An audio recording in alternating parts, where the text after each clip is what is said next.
Al-hikmatul ula, hikmah yang pertama dari Ibn Athaillah As-Sakandari adalah min alamatil i'timadi 'alal 'amali nuqsanur raja'i 'inda wujudiz zalali. Min alamatil i'timadi 'alal 'amali nuqsanur raja'i 'inda wujudiz zalali. Termasuk tanda jika seorang hamba itu mengandalkan amalnya, bersandar kepada amalnya, mengandalkan amalnya adalah berkurangnya harapan dari Allah di saat terjadi dalam kesalahan. Yang perlu difahami di sini bahwa kita tidak boleh mengandalkan amal kita lalu mengatakan bahwasanya dengan amalkulah aku akan masuk surgaku. Perlu pembahasan detail panjang supaya tidak salah faham dalam hal ini. Kalau ada orang itu mengandalkan amalnya sehingga kalau sudah beramal seolah-olah dia punya tiket masuk surga Allah Subhanahu wa taala. Orang semacam ini sangat berbahaya. Bahkan bisa jadi dia masuk dalam wilayah pelanggaran yang besar, bisa masuk wilayah syirik yang tanpa dirasa. Bayangkan, memang ini pembahasan detail sekali, kalau tidak perlahan bisa saja orang salah di dalam memahaminya, tetapi maknanya sangat jelas bagi orang yang kenal dirinya seorang hamba dan Allah adalah penciptanya. Bagi orang yang sudah makom tauhidnya benar, memahami kalimat ini sangat mudah. Jadi jangan sampai di antara kita mengandalkan amal kita lalu mengatakan dengan amalkulah aku akan masuk surgamu. Oh tidak, engkau tidak akan masuk surga dengan amalmu. Engkau tidak akan masuk surga dengan amalmu. Pernah disabdakan oleh baginda Nabi makna seperti itu. Nabi pernah bersabda dalam hadis yang diriwayatkan oleh Imam Bukhari, la yudkhila ahadakumul jannata amaluhu lan yudkhila, tidak akan memasukkan ahadakum, salah satu dari kalian, al jannata, ke surga, amaluhu, amalnya. Jadi tidak ada salah satu dari kalian itu yang masuk surga dengan amalnya. Amalnya tidak masukkan surga. Qalu, kemudian sahabat Nabi bertanya, wala anta ya Rasulullah, dan engkau pun juga begitu ya Rasulullah? Ya, tidak memasukkanku ke surga amalku. Nabi pun mengatakan, tidak memasukkanku ke surga amalku illa ayyataghammadani Allah bi rahmatihi, kecuali kalau Allah meliputiku dengan rahmatku maka aku akan masuk surga. Dari hadis ini jangan salah paham juga seperti sebagian orang mengatakan seolah-olah Nabi tidak punya surga, berhujjahkan dengan hadis ini. Hadis ini tidak menunjukkan kalau Nabi itu ahli surga atau bukan ahli surga, nggak ada hubungannya dengan itu.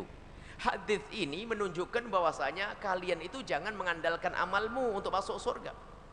Adapun jaminan Nabi masuk surga sudah jelas dalam riwayat lain, disebutkan dalam hadis-hadis Nabi surga, ahli surga, ahli surga, ahli surga. Sudah jelas kalau Nabi adalah ahli surga. Hadis ini menunjukkan bahwa semua dari kalian ini tidak boleh sombong dengan mengandalkan amalnya. Kalau sudah punya amal seolah punya tiket masuk surga. Nah, akan tapi hendaknya semuanya meyakini bahwasanya kita itu kalau masuk surga karena karunia Allah dan kemurahan Allah Subhanahu wa taala. Karena kemurahan Allah dan karunia Allah Subhanahu wa taala. Disebutkan oleh Imam Syekh Ibrahim Al-Laqani, fa in yuthibna fa bi mahdil fadli wa in yu'aqib wa in yu'adzif fa bi mahdil adli. Kata beliau, kalau Allah itu memasukkan hambanya ke surga itu murni karena karunia dan kemurahan Allah, dan jika Allah menghukum seorang hamba itu murni karena keadilan Allah Subhanahu wa taala.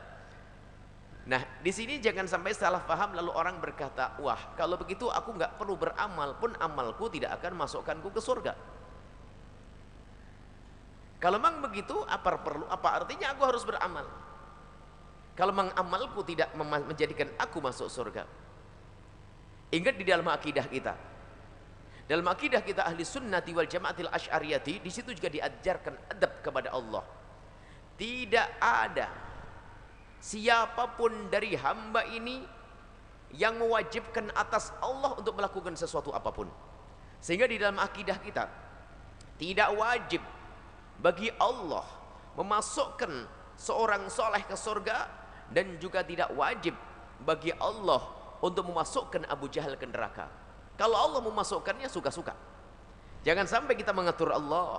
Ini adalah puncak penghambaan dan puncak kesadaran kalau Allah adalah sang pencipta yang bisa berbuat apa saja kepada hambanya.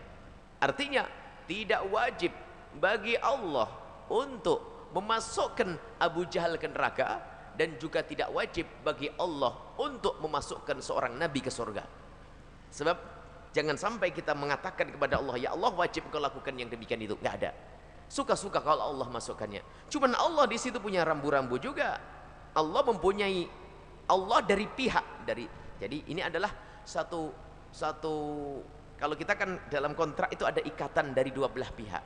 Kalau ini adalah sebelah pihak dari Allah saja. Kalau Allah misalnya dalam Al-Quran menyebutkan Allah dalam ayat Udkhulul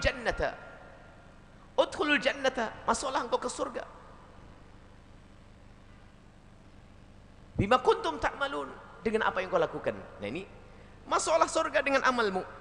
Hei hambaku, masuklah engkau ke surga dengan amalmu. Masuklah engkau ke surga dengan amalmu. Itu kan Allah yang berfirman. Jadi Allah mengatakan masuklah engkau ke surga dengan amalmu. Bukan berarti kita masuk surga dengan amal kita, tapi yang memasukkan surga Allah karena karunia Allah. Kalau bima ta'malun, di saat Allah menyebut dengan apa yang kau lakukan, jadi dengan apa yang kau lakukan dengan amalmu, ini kan dari Allah. Kita tidak ada perjanjian dengan Allah begini, ya Allah, setiap aku melakukan kebaikan, engkau harus masukkan aku ke surgamu, ya Allah. Enggak ada. Jadi puncak tauhid di sini begini. Bagaimana kita mengatakan bahwasanya, ya Allah, aku sudah beramal baik, ya Allah, berarti aku sudah punya surga. Masukkan aku ke surga. Seolah-olah kita ini memastikan bahwasanya dengan amal yang kita lakukan itu merupakan tiket kita menuju surga Allah. Ini kurang adab kepada Allah. Coba tanyakan kepada dirimu sendiri. Kita suruh bertanya, tanyakan pada dirimu bahwasanya engkau bisa melakukan ibadah ini. Lihat, kita bisa beribadah adalah siapa yang menggerakkan hati kita, dan siapa yang menjadikan kita bisa bangun malam, dan siapa yang menjadikan kita bisa melakukan wudhu, dan siapa mengirim air wudhu kepada kita, dan siapa yang memberikan kesehatan kepada kita sehingga kita melakukan sholat. Semuanya adalah dari Allah Subhanahu wa ta'ala. Lah kalau sudah semua dari Allah Subhanahu wa ta'ala, apa pantas kita akan mengandalkan ini semua lalu berkata, ya Allah, aku sudah berbuat baik, ya Allah, mana surgaku? Mana surgaku? Ini tidak adab kepada Allah Subhanahu wa ta'ala. Seperti anak kecil begini. Ada seorang bapak berbicara kepada anaknya, hei anakku, kalau kamu nanti ada orang yang minta, kalau kamu ngasih duit kepada orang yang minta kepadamu, nanti abah kasih hadiah. Anak kecil nggak punya duit, cuman abahnya diam-diam memasukkan uang receh ke sakunya. Abah, saya tidak punya duit. Coba barangkali kamu punya duit. Oh iya ada, bah. Akhirnya apa? Sang anak ini dengan duitnya receh tadi berikan hadiah kepada orang fakir, orang miskin yang minta-minta. Dengan begitu sang abah berkata, wahai anakku, karena kamu sudah sedekah kepada orang, maka aku beri hadiah. Coba, aku beri hadiah.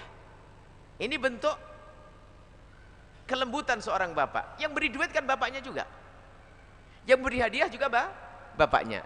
Apakah di saat seperti seorang anak pantas selalu berkata, oh iya bah, saya kan punya duit bah, ini kan saya ngasih, berarti saya berhak mendapatkan hadiah ini bah?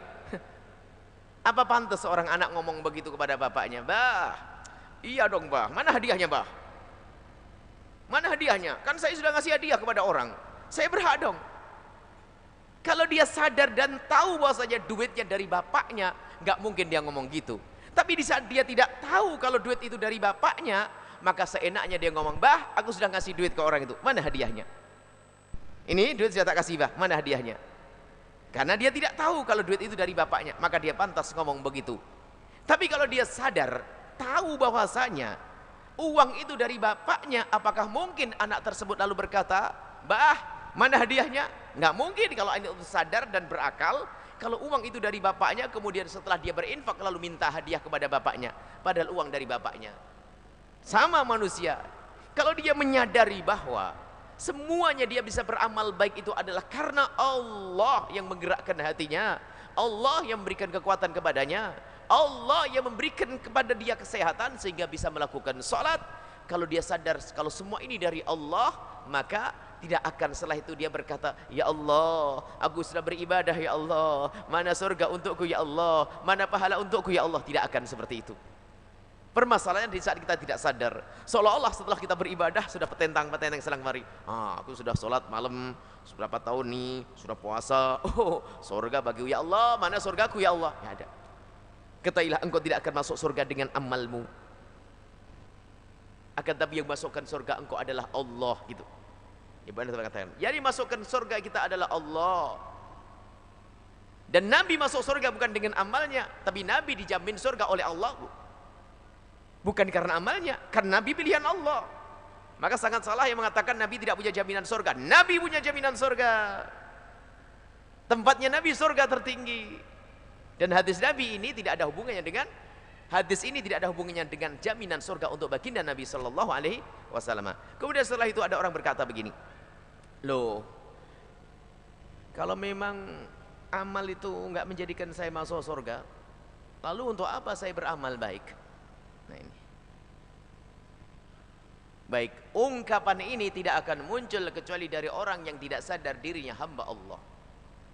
Makanya Ibn Athaillah As-Sakandari menghantarkan kita agar sadar kalau kita itu hamba Allah, sehingga di dalam beribadah benar-benar kita tulus karena Allah Subhanahu wa taala.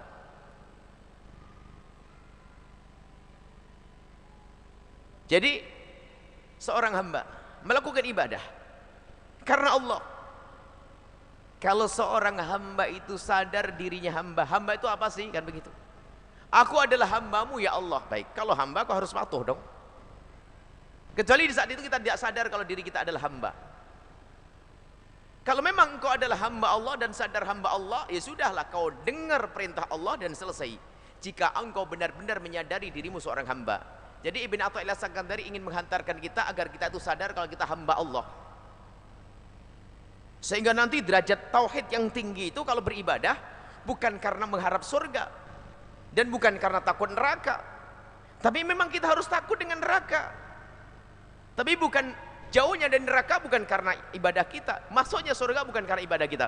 Tapi kita harus takut. Nabi mengajari agar kita minta pertolongan dari Allah agar dijauhkan dari surga, dari neraka, agar dimasukkan surga. Kita diperintah untuk minta surga. Kita diperintah untuk minta dijauhkan dari surga, dari neraka. Allah, Rasulullah mengajarkan kepada kita, "Nas'alukal jannata wa na'udzubika minan nar." Kita minta surga, minta dijauhkan dari api neraka. Ini diajarkan Nabi. Minta iya, akan tapi ketahuilah, seorang beribadah itu dia adalah karena Allah Subhanahu wa taala. Dan dengan ibadah nanti, ini kan janji Allah dari sepihak. Jadi bukan kita itu dengan Allah sudah ikatan janji begini, ya Allah aku berbuat gini, kau pasti begini. Enggak. Dari Allah, kemurahan Allah, Allah berkata, kalau kau berbuat ini nanti akan aku beri begini. Jadi ini murni perjanjian ini dari sepihak, dari Allah Subhanahu wa taala, bukan dari kita. Sehingga kalau seandainya ini berandai-andai Allah memasukkan orang yang soleh ke neraka, tidak dikatakan zalim. Karena tidak ada perjanjian dengan seseorang untuk masukkan ke surga atau ke neraka. Tidak ada perjanjian. Jadi bebas bagi Allah untuk melakukan apapun kepada hambanya. Baik seorang hamba mungkin berkata tadi, bahwasanya kalau memang amal baik tidak bisa menjadikan aku masuk surga, lalu aku beramal apa? Lalu ngapain aku beramal baik? Ya sudah, saya tidak usah beramal. Oh berarti dia tidak sadar kalau dirinya seorang hamba. Kalau memang dirimu sadar seorang hamba, engkau akan beribadah kepada Allah sesuai dengan perintahnya. Karena kamu sadar dirimu hamba. Hamba itu seperti apa? Hamba itu patuh dengan tuannya. Hamba Allah maka harus patuh kepada Allah. Dan menghadirkan rasa penghambaan itulah hakikat ibadah. Wa ma khalaqtul jinna wal insa illa liya'budun. Aku tidak menciptakan jin dan manusia kecuali untuk mengabdi kepadaku, beribadah kepadaku. Dan ibadah itu gimana sih?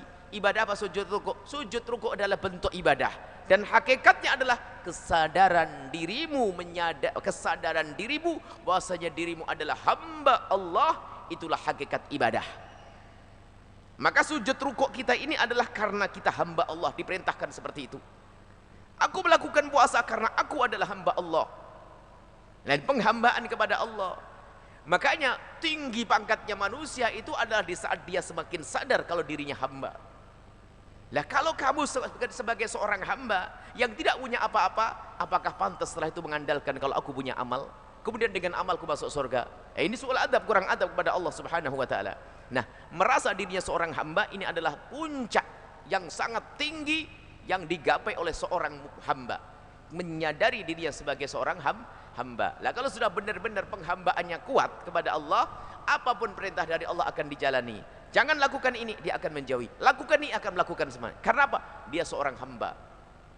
Bukan ada hubungannya dengan surga dan neraka. Tidak ada hubungannya dengan ini, karena dia merasa seorang hamba. Seorang hamba. Suatu ketika ada seorang sufi perempuan namanya Rabi'ah Adawiyah. Itu berkata, ini dalam irama, ini puncak tauhid sebenarnya. Ma'abadtuka hina abadtuka. Ya Allah, Allahumma inni ma'abadtuka hina abadtuka. Ya Allah, sungguh aku tidak menyembahmu tatkala aku menyembah, itu karena aku tama'an fi jannatika, bukan karena aku rindu kepada surgamu, wala khaufan min narika, bukan juga karena takut kepada nerakamu. Ibn Athaillah Rabi'ah Adawiyah di dalam panjatan doanya kepada Allah, ya Allah, aku beribadah ini bukan karena aku takut kepada nerakamu, bukan karena aku mengharap surgamu. Walakin akan tapi ya Allah, inni alimtu, aku tahu, annaka, sesungguhnya engkau Rabbun tastahiqul ibadata fa'abadtuka. Karena aku tahu engkau adalah Tuhan yang berhak untuk disembah, maka aku sembah.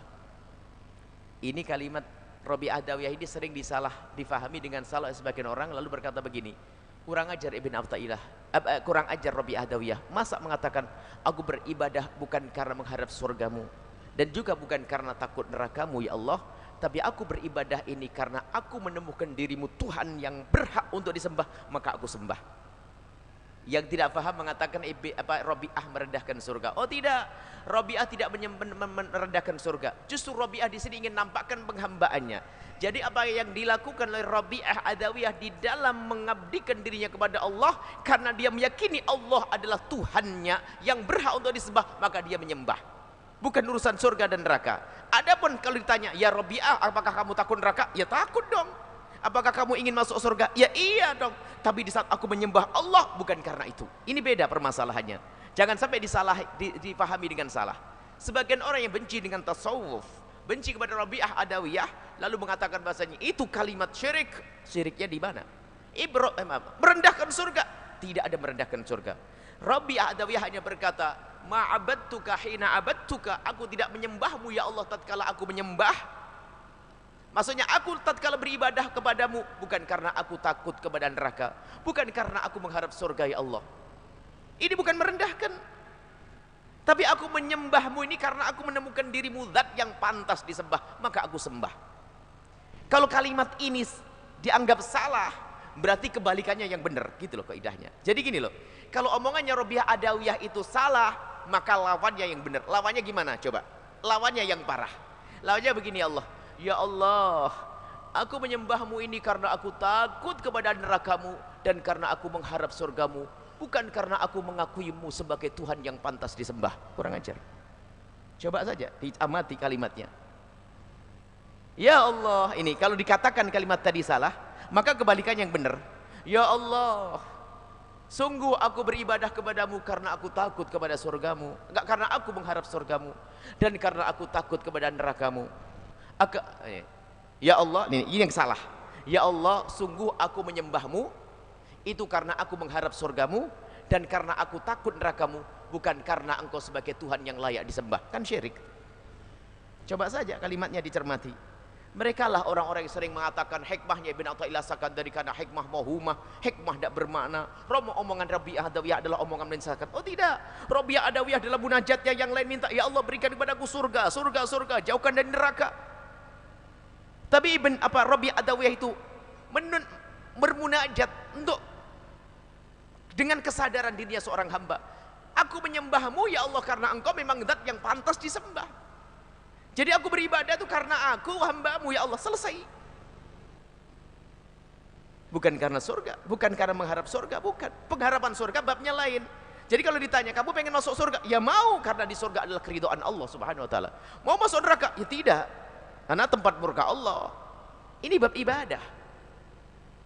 Ibadah kita karena Allah. Inni wajjahtu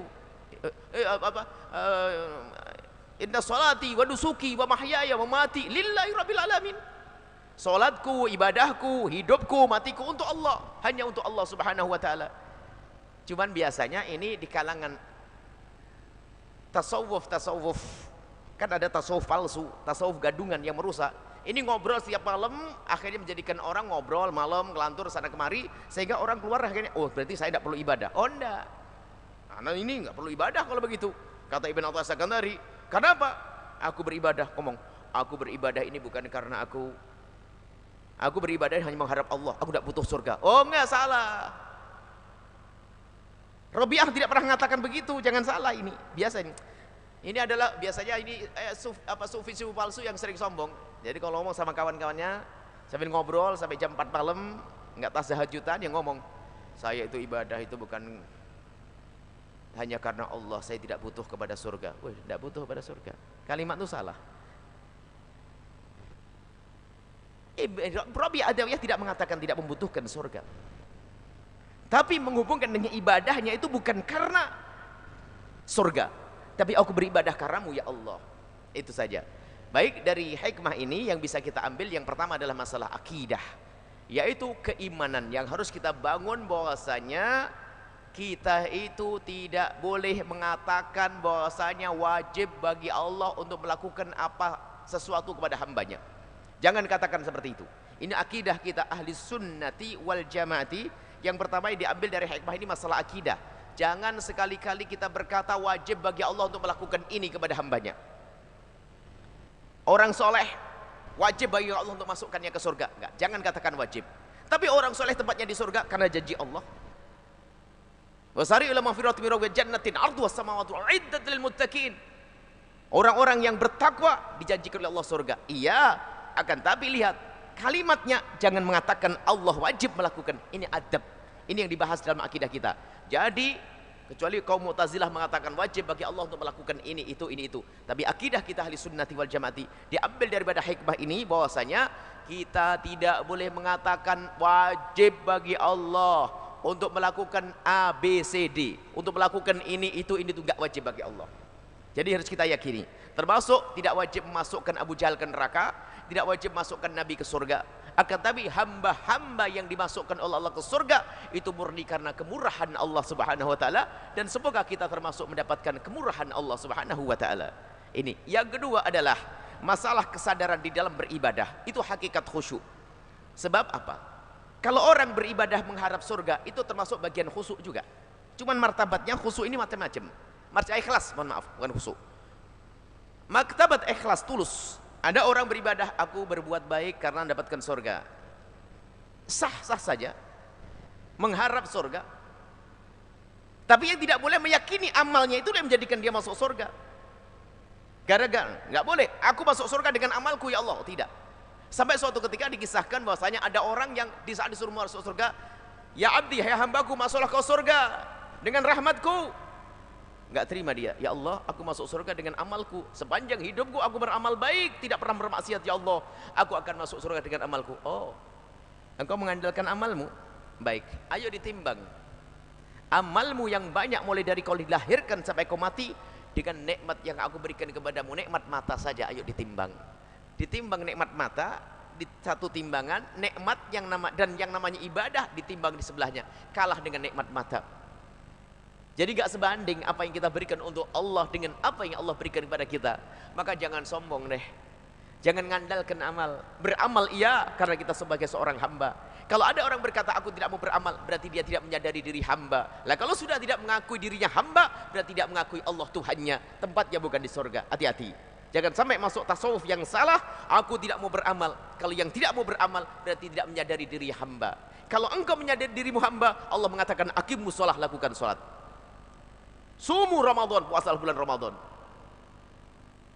Jangan zina, jangan ini. Kalau kau seorang hamba, kau harus patuh. Di saat seorang hamba mengatakan aku tidak mau patuh lagi, berarti dia tidak mengakui Tuhannya sebagai Tuhan. Allah bukan sebagai Tuhannya. Maka untuk mencari surga selain surga Allah, maksudnya tempatnya di neraka. Ini adalah, pertama adalah pembangunan akidah, yang kedua adalah hakikat penghambaan, dan itu hakikat tasawuf. Bagaimana seorang hamba itu sadar di dalam ibadahnya ini benar-benar karena Allah. Kalau memang suatu ketika kita beramal baik, melakukan sholat mengharap surga, bukan dilarang, jangan, tidak bertentangan. Aku melakukan sholat karena aku mengharapkan surga Allah. Aku melakukan sholat karena aku mengharapkan surga Allah. Aku menjauhi kemaksiatan karena aku ingin dijauhkan dari neraka Allah. Kalimat ini sah. Bukan mengatakan aku beramal ini karena aku akan masuk surga dengan amalku. Bukan begitu, itu sombong. Kalau sampai ada orang yang berkata bahasanya aku masuk surga dengan amalku, masuk dalam wilayah syirik nanti. Karena begini, kalau dalam transaksi itu begini loh ya, Anda punya tanah di sana, Anda punya mobil, saya akan beli. Setelah saya bayar, mobil saya bayar, maka saya berhak memiliki mobil tersebut. Ya, saya beli mobil Anda, maka Anda di dalam mobil saya bisa berkata, keluar Pak, karena sudah saya beli. Tolong barang-barangmu keluarin, karena mobil sudah saya beli. Ini wajar antara saya yang telah mengeluarkan duit-duit saya dan mobil-mobil Anda. Duit-duit saya, mobil-mobil Anda. Maka di saat seperti ini, saya pantas mengatakan, keluarlah engkau dari mobil. Ini duit-duit saya. Karena duit itu dinisbatkan kepada saya. Lah kalau duit ini adalah duitmu yang punya mobil, kan aneh saya ngusir. Bahkan kalau ternyata duitnya dari orang yang punya mobil, saya dianggap orang aneh. Wong duitnya dariku, kok kau ngomong begitu?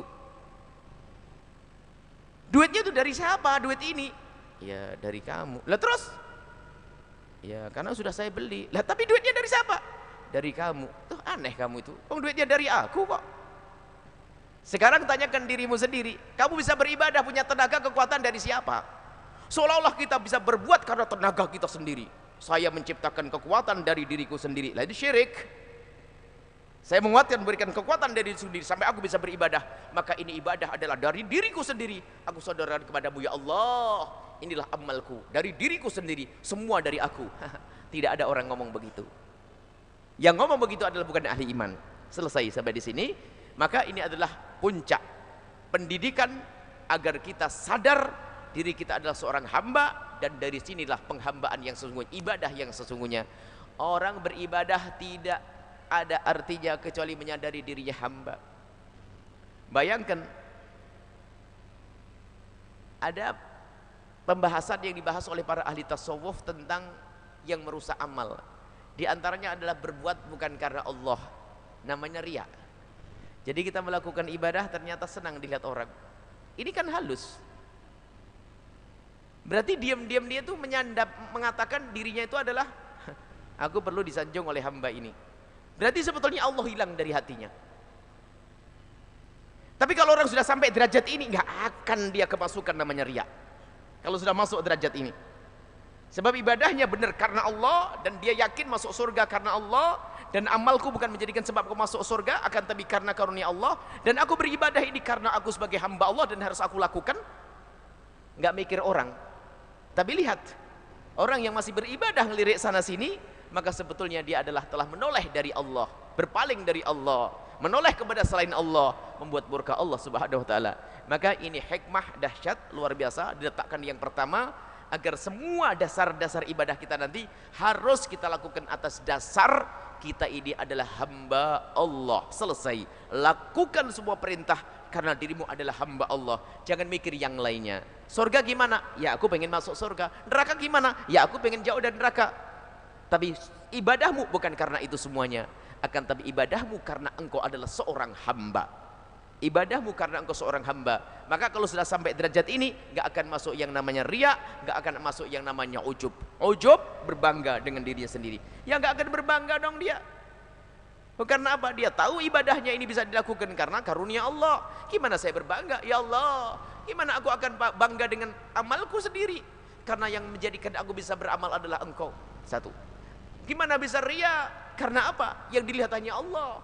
Dia ingin disanjung Allah karena dia sadar aku adalah hambamu ya Allah. Apa yang aku lakukan ini karenamu, karena engkau penciptaku dan aku adalah hambamu, maka aku beribadah. Surga di mana? Nggak masuk dalam bab ini. Babnya beda. Kalau ditanya, kamu mau masuk surga Allah? Ya mau dong karena ridho Allah ada di situ kok. Ini babnya beda, jangan dicampur. Ini bab penghambaan dan semoga Allah menjadikan kita hamba yang benar-benar sadar kalau kita adalah hamba Allah.